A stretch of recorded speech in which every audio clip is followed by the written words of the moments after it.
Graça e paz, meus irmãos queridos.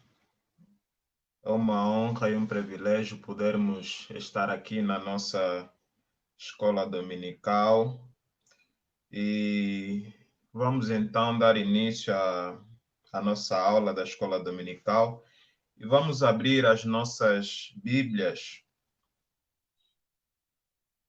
em segundas de Samuel, segundo de Samuel, Antigo Testamento, segundo de Samuel, no seu capítulo 12, versículos 1 a 15. E diz assim a palavra do Senhor em 2 de Samuel, capítulo 12, verso 1 a 15. O Senhor enviou a Natã a Davi. Chegando Natã a Davi, disse-lhe: havia numa cidade dois homens, um rico e outro pobre. Tinha o rico ovelhas e gado em grande número, mas o pobre não tinha nenhuma, senão uma cordeirinha que comprara e criara, e que em sua casa crescera junto com seus filhos. Comia do seu bocado e do seu copo bebia. Dormia nos seus braços e a tinha como filha. Vindo um viajante ao homem rico, não quis este tornar as suas não quis este tomar das suas ovelhas e do gado para dar de comer ao viajante que viera a ele, mas tomou a cordeirinha do homem pobre e a preparou para o homem que lhe havia chegado. Então o furor de Davi se acendeu sobremaneira contra aquele homem e disse a Natã: tão certo como vive o Senhor, o homem que fez isto deve ser morto. E pela cordeirinha restituirá 4 vezes, porque fez tal coisa e porque não se compadeceu. Então Natã disse a Davi: tu és o homem. Assim diz o Senhor, Deus de Israel: eu te ungi rei sobre Israel e te livrei das mãos de Saul. Dei-te a casa de teu senhor e as mulheres do teu senhor em teus braços, e também te dei a casa de Israel e de Judá. E se isto fora pouco, eu teria acrescentado tais e tais coisas.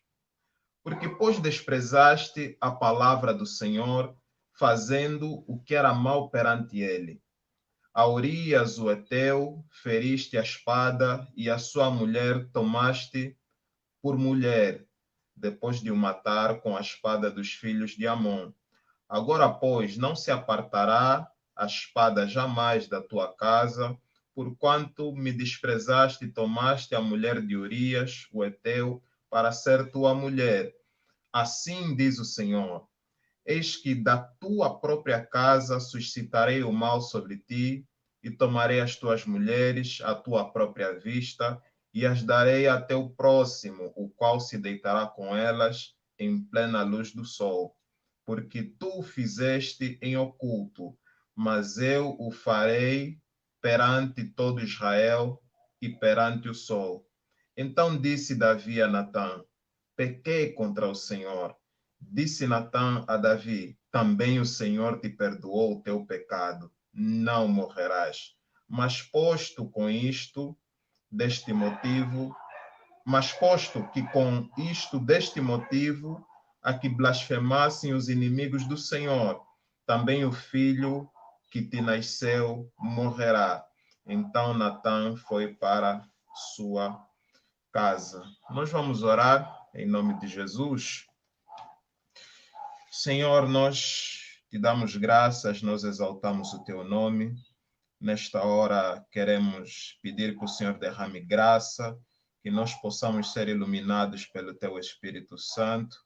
Ó Pai, que nós possamos compreender essa lição de hoje e que no final de tudo o teu nome seja glorificado. Pai, nessa hora eu peço que o Senhor me use com graça e que de fato a tua palavra possa ser transmitida, a tua palavra possa ser clara e que de fato nós possamos aprender, Senhor, sobre as verdades do teu reino, sobre as verdades reveladas na tua palavra. Assim nós oramos gratos, Pai, por tudo, em nome de Jesus. Amém.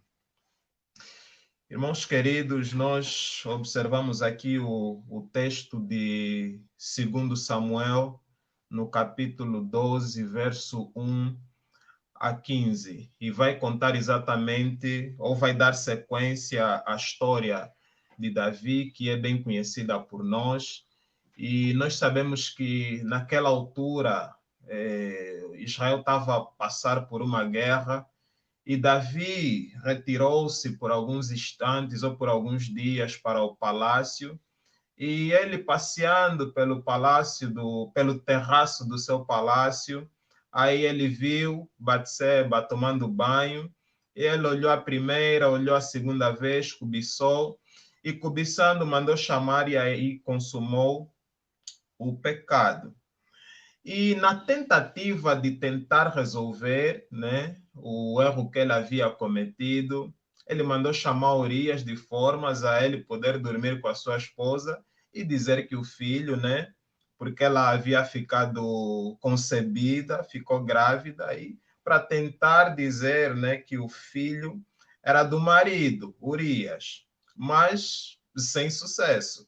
Então, ele elaborou uma estratégia para a morte de Urias e essa estratégia teve sucesso. E depois do luto, depois de ter passado algum tempo, alguns meses, Davi se casa com Batseba, a esposa do homem que ele havia morto e com quem havia pecado. Então, diante de tudo isso, Davi teve sucesso, ele conseguiu aquilo que ele queria, ele teve Batseba por esposa, conseguiu matar Urias. E aí, problema resolvido? Com certeza não foi resolvido, porque ainda que os homens não ficaram a saber, ou o reino não ficou a saber, ou o povo não ficou a saber, mas não quer dizer que o problema não foi resolvido.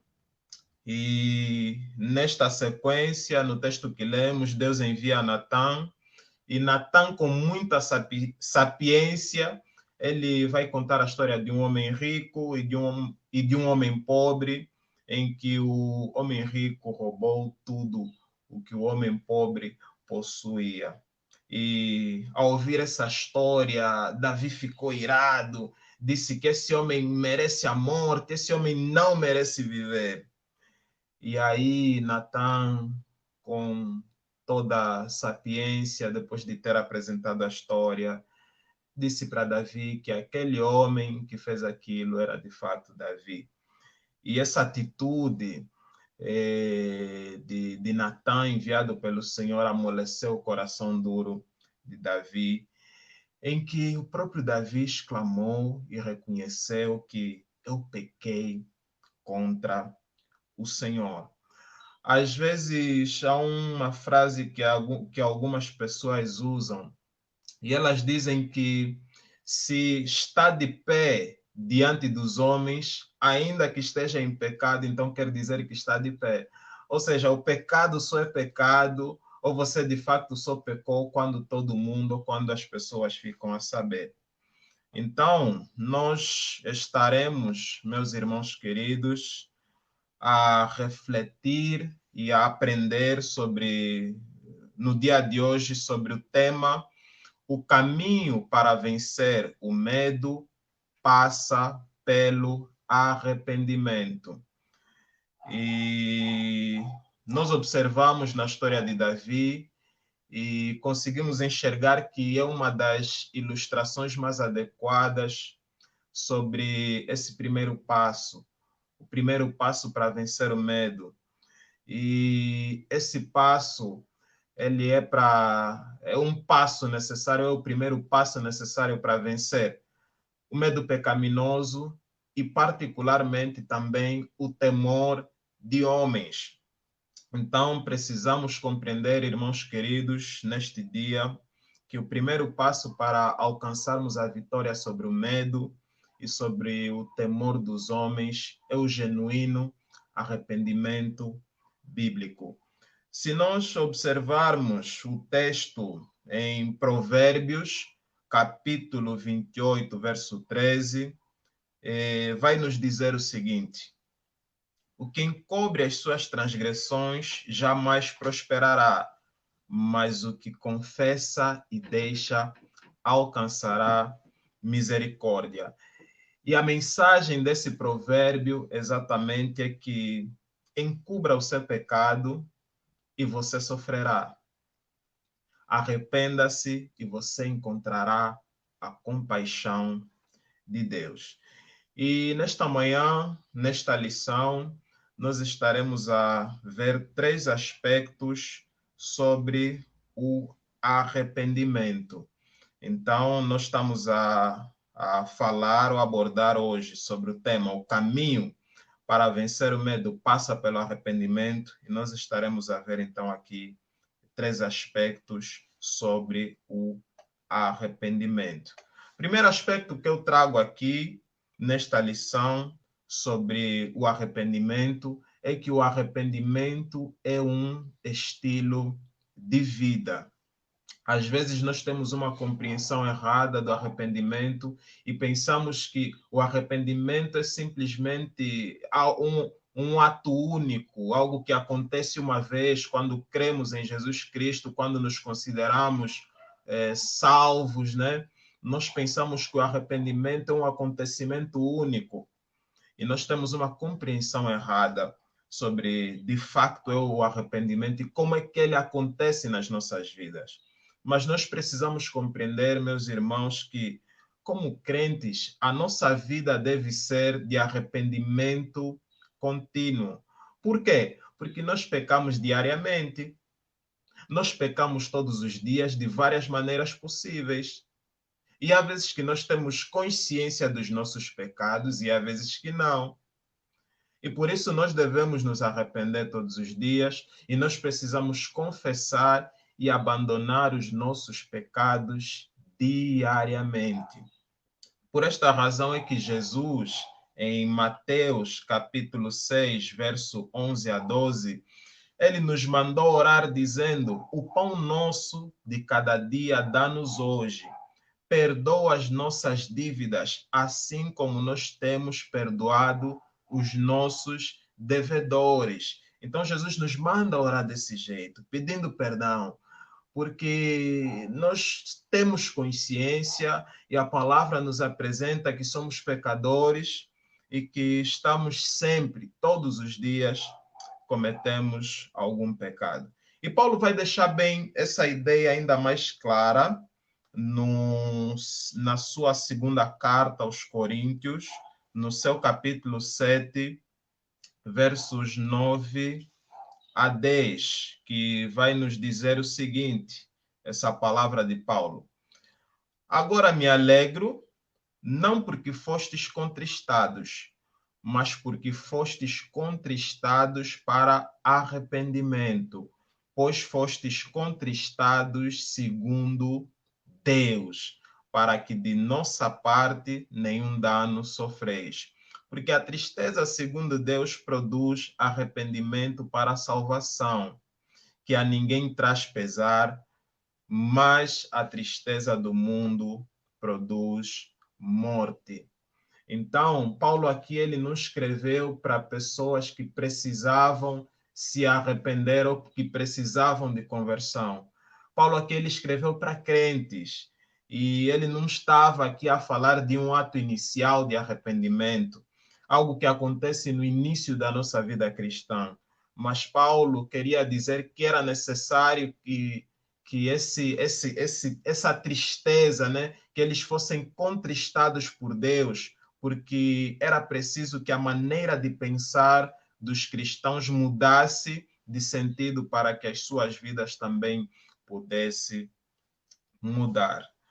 O segundo aspecto que nós estaremos a tratar, ou que vamos tratar aqui na nossa lição de hoje sobre o arrependimento, e eu gostaria de apresentar esse ponto com uma questão.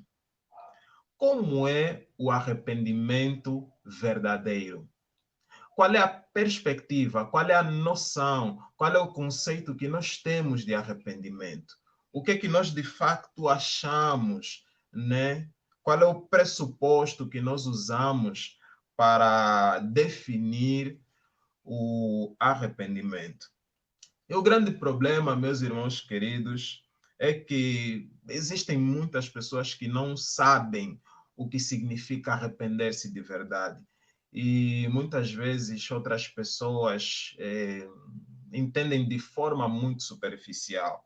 Às vezes nós ficamos presos no modelo de oração pública, no modelo de oração de confissão de pecados pública, em que às vezes nós simplesmente dizemos que somos pecadores, que pecamos, às vezes parece que algo já predefinido, pecamos por obras, por palavras, por pensamentos. Então nós temos uma ideia às vezes muito superficial do que significa o arrependimento.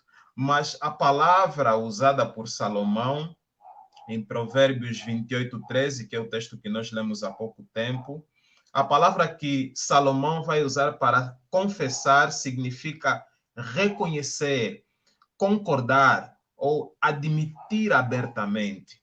E nós precisamos compreender aqui alguns aspectos dessa confissão e alguns aspectos do arrependimento verdadeiro. Primeiro, para confessarmos os nossos pecados, nós precisamos primeiro enxergá-lo.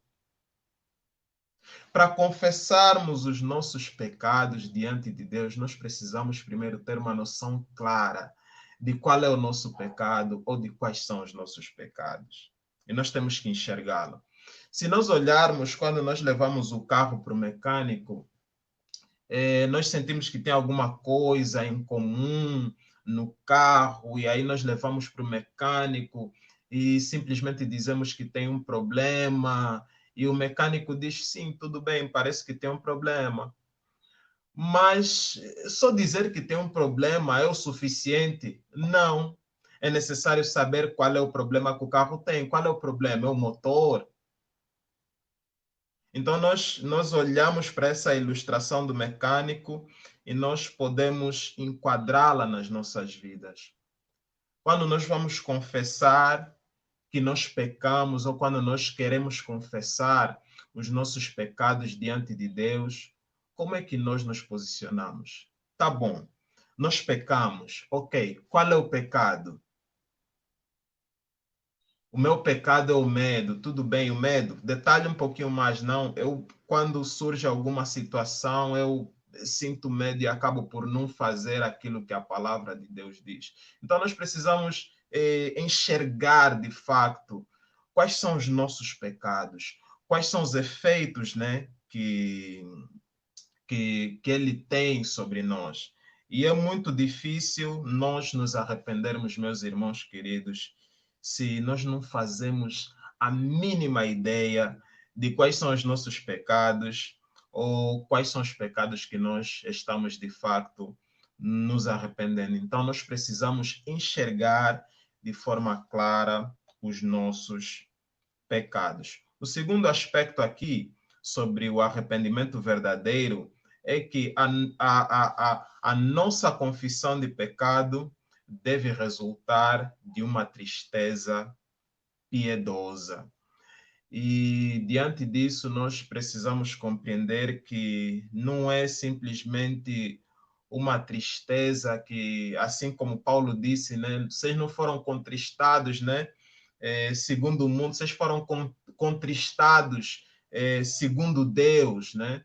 Então, vocês foram contristados por Deus. Então, nós precisamos compreender que não é simplesmente um remorso ou nos sentirmos mal por alguma coisa que nós tenhamos feito, mas é uma tristeza piedosa, uma tristeza que é gerada por Deus e é uma tristeza que nos empurra para Deus. E diante dessa tristeza piedosa, o que ela nos leva exatamente a fazer? Primeiro, essa tristeza piedosa, ela nos leva a clamar pela ajuda de Deus. E nós precisamos compreender, irmãos queridos, que quando nós nos sentimos tristes pelo nosso pecado, nós sabemos que a solução não está naquilo que nós podemos fazer, mas sim está no Deus que é misericordioso e compassivo para conosco. Então, nós precisamos clamar pela ajuda desse Deus, esse Deus que é misericordioso, esse Deus que é compassivo e esse Deus que é perdoador. Segunda coisa é que essa tristeza piedosa nos leva a nos empenharmos a conhecer a Deus. Nós observamos que Isaías, no capítulo 6, verso 5, ele, diante de uma visão, de uma revelação da glória de Deus, ele admitiu que é um homem de lábios impuros e que habita no meio de um povo com lábios impuros. E ele vai dizer que miserável sou eu. E ele vai dizer porque viu o Senhor, viu o Rei dos Exércitos. Então nós precisamos conhecer a cada dia mais o Senhor, porque conhecendo o Senhor, nós saberemos exatamente quem Deus é e, por consequência, nós teremos uma visão correta e bíblica de quem nós somos e quem nós somos diante de Deus. Segunda coisa que a tristeza piedosa nos leva a fazer é estudar a palavra de Deus. Essa tristeza piedosa pelos nossos pecados, ela nos leva a querer estudar a palavra de Deus. Se nós queremos honrá-lo, se nós queremos de facto glorificá-lo, o que é que nós vamos fazer? Nós vamos estudar a palavra de Deus. Porque o salmista vai dizer que lâmpada para os meus pés e luz para os meus olhos é a tua palavra. Então, nós precisamos estudar a palavra, porque é através da palavra que nós iremos, de fato, viver segundo a vontade de Deus. A quarta coisa que nós precisamos entender aqui sobre a tristeza piedosa é que ela precisa nos levar a pensar no nosso Salvador. Por quê, meus queridos irmãos? Porque quanto mais nós nos damos conta do quanto Cristo é bondoso, mais nós sentiremos a culpa do nosso pecado e sofreremos por ele. Isso nos levará exatamente a nos afastarmos dos nossos pecados. Precisamos compreender também, irmãos, que quando as pessoas, e isso é algo que nós vivenciamos no nosso dia a dia, quando as pessoas que amamos não gostam de algo que nós fazemos, o que acontece conosco? Nós nos sentimos tristes. Por quê? Porque nós magoamos alguém que nós conhecemos e amamos. Logo, meus queridos irmãos, a razão pela qual muitos de nós não estamos preocupados com os nossos próprios pecados e não nos entristecemos com eles é porque não conhecemos o Salvador. Logo, se nós não o conhecemos, nós não amamos ao Senhor. E nesta lição nós precisamos refletir e precisamos fazer uma avaliação das nossas vidas. E a terceira coisa, ou o terceiro aspecto sobre o arrependimento verdadeiro é que quando nós confessamos os nossos pecados, quando você confessa o seu pecado, não transfira a culpa e seja específico. A palavra vai nos mostrar que a resposta para um sentimento de culpa não é você negar a existência dele. Não é você tentar fingir que ele não existe ou tentar fazer com que ele desapareça ou procurar subterfúgios psicológicos para que você consiga lidar com esse sentimento de culpa. Mas o que nós precisamos fazer diante deste sentimento de culpa é reconhecer que nós pecamos e nós reconhecermos que somos culpados. Irmãos queridos, nós precisamos parar de transferir as nossas culpas ou as culpas ou a culpa dos nossos pecados para os outros. Às vezes, mesmo quando vamos confessar os nossos pecados, nós sabemos que pecamos, Não, mas Deus, eu sei que eu pequei, eu te peço perdão, mas o fulano, ele também fez isso. Irmãos, nós precisamos parar de arranjar desculpas para não confessarmos os nossos pecados segundo a vontade de Deus. Nós precisamos parar de culpar os outros pelos nossos pecados. Nós precisamos parar de ser hipócritas e parar de culpar os outros ou as circunstâncias pelos nossos pecados. No arrependimento verdadeiro, nós vemos o nosso pecado, nós enxergamos o nosso pecado, nós nos entristecemos com os nossos pecados, nós vamos para o registro das nossas vidas, nós fazemos uma avaliação, uma introspecção da nossa vida e o arrependimento verdadeiro, ele nos leva a reconhecer especificamente, de forma específica, de forma detalhada, os nossos pecados diante de Deus. Não simplesmente dizer que você pecou, Deus, eu sou um miserável pecador, Deus, eu pequei. Não, é você ser específico, sincero e verdadeiro com Deus. Sem máscaras, sem subterfúgios, sem um pesar de ter que lidar com esse sentimento de culpa. Então, nós precisamos, como cristãos, fazer isso segundo a vontade de Deus. O nosso último aspecto aqui sobre o arrependimento é que o arrependimento verdadeiro é seguido de mudança. Nós observamos na história de Davi que após ele pecar, houve uma mudança. Davi admitiu que pecou. Davi não transferiu a culpa dele para Batseba, nem transferiu a culpa dele para as circunstâncias. Davi não transferiu a culpa dele para ninguém. Não porque Davi era melhor do que nós. Não, Davi era pecador como nós e o pecado dele está exposto aqui no texto. Mas porque diante da graça de Deus, Davi reconheceu que de facto ele é um pecador. E o texto de Provérbios 13 vai exatamente, que espelha exatamente isso que Davi fez, de encobrir o pecado, de elaborar estratégias e manobras para tentar mascarar o pecado, para tentar com que ele não viesse à tona para as pessoas. Nesse provérbio, o provérbio, para além de dizer que aquele homem que pecou, né, ele confessa, mas também o texto vai dizer que ele deixa.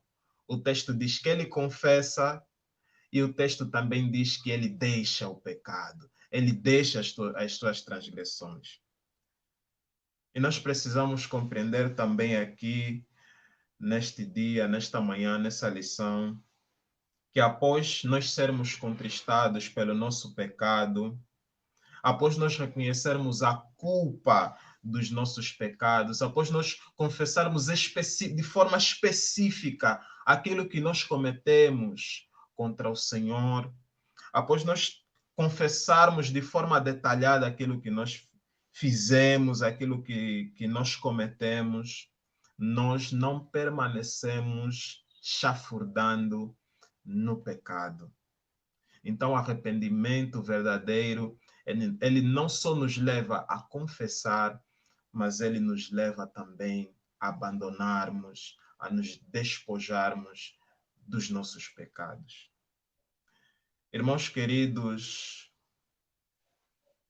nós, desta forma, com o arrependimento verdadeiro, nós estaremos empenhados a nos afastar dos nossos pecados e não só de forma específica dos nossos pecados, mas tudo aquilo que contribui tudo aquilo que foi gerado, ou tudo aquilo que resultou dos nossos pecados e tudo aquilo que é semelhante à aparência dos nossos pecados. E só assim, meus irmãos queridos, nós iremos de facto vencer o temor de homens e nós iremos vencer qualquer medo pecaminoso que nós já tratamos tanto do medo pecaminoso nas lições passadas e nós tratamos também, o pastor tratou em lives passadas sobre o temor de homens. Para concluir, meus queridos irmãos, a nossa lição de hoje, eu quero deixar uma questão, uma pergunta para todos nós, não só os irmãos, mas até eu mesmo, para nós refletirmos sobre essa nossa caminhada com Cristo, sobre o que nós compreendemos de facto sobre o arrependimento. E a questão é a seguinte, meus irmãos: qual foi a última vez que você se arrependeu, que você se humilhou diante de Deus, que você o buscou, que você clamou pela misericórdia de Deus, que você se colocou diante de Deus, confessou especificamente os seus pecados e reconheceu a sua culpa diante de Deus? Irmãos queridos, se faz tempo que nós não fazemos isso, existe a enorme possibilidade de nós estarmos nos enganando na nossa piedade ou em declararmos que estamos com o Senhor ou que somos cristãos e nós precisamos nos arrepender e clamar ao Senhor, que é misericordioso e compassivo, para lidar com os nossos pecados, derramar graça e nós podermos viver numa comunhão com o Pai e assim nós podermos desfrutar das benesses do reino de Deus que são reveladas na sua palavra. Eu quero fechar esta lição e poder orar pelas nossas vidas, para que Deus tenha misericórdia de nós, porque essas coisas não são fáceis. Enxergar os nossos pecados e termos uma compreensão correta sobre arrependimento são coisas que não são fáceis. Só a graça de Deus nos capacita, só o Espírito Santo nos concede o Espírito para nós podermos, de facto, conseguir vencer todas essas coisas. Então, nós vamos orar em nome de Jesus. Pai, obrigado por esta lição. Nesta hora, Senhor, nós queremos reconhecer que várias vezes nós agimos desse jeito. A nossa postura, ó Pai, tem sido de cristãos que desconhecem, Senhor, o que é de fato o arrependimento. Ó Pai, que muitas vezes nós somos movidos pelos nossos medos, nós somos movidos pela covardia, nós acobertamos os nossos pecados com medo e com receio daquilo que as pessoas vão pensar, daquilo que as pessoas vão dizer, e desta forma nós escondemos os nossos pecados, não o confessamos diante de Ti e não os abandonamos. Ó Pai, que o Senhor possa derramar graça pelo Teu Espírito Santo. Ó Pai, leva-nos à convicção dos nossos pecados. Ó Pai, leva-nos à repugnância dos nossos pecados. Ó Pai, nos capacita, Senhor, para que nós possamos enxergar, Senhor, os nossos pecados e o quanto eles ofendem a Tua glória, ó Pai, em nome de Jesus. Tenha misericórdia de nós, Senhor, porque várias vezes falhamos nisso. Várias vezes não tiramos tempo para refletir sobre a nossa vida, sobre os nossos pecados, ó Pai, porque nós pouco a pouco vamos nos acostumando com eles e nós achamos que eles são inofensivos. Ó Pai, em nome de Jesus, que o Senhor possa tocar nos nossos corações, assim como o Senhor tocou no coração de Davi quando foi interpelado por Natã, e assim o seu coração que estava duro amoleceu e reconheceu que pecou contra ti. Ó Pai, em nome de Jesus, que isso seja uma verdade, uma realidade nas nossas vidas. E assim nós oramos gratos no nome santo, bendito e precioso de Jesus. Amém. Que Deus abençoe essa lição nos nossos corações.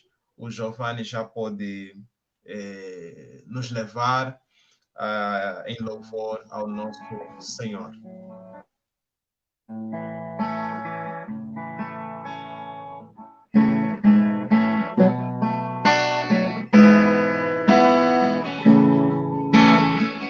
Senhor meu Deus, quando eu maravilhado os grandes feitos vejo de tua mão, estrelas, mundos e trovões rolando a proclamar teu nome na amplidão. Canta minha alma então a ti, Senhor. Grandioso és tu, grandioso és tu. Canta minha alma então a ti, Senhor. Grandioso és tu, grandioso és tu. Quando atravesso bosques e florestas, ouvindo a brisa, pássaros cantar, ou vejo além montanhas altaneiras, o teu poder e glória proclamar. Canta minha alma então a ti, Senhor.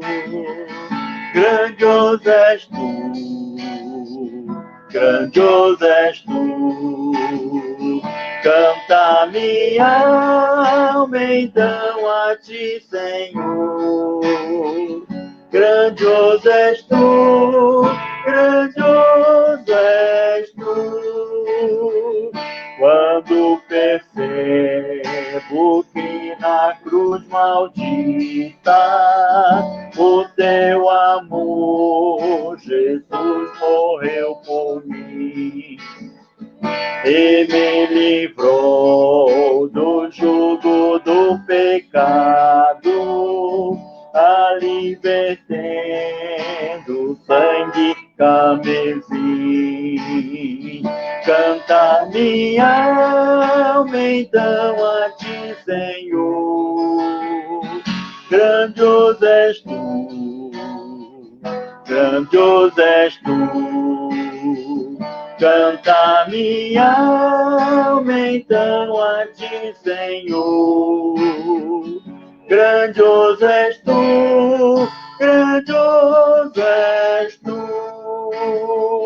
Quando afinal em resplendor e glória Jesus abriu as portas da mansão, eu hei de estar de joelhos entre os santos, na mais humilde e vera adoração.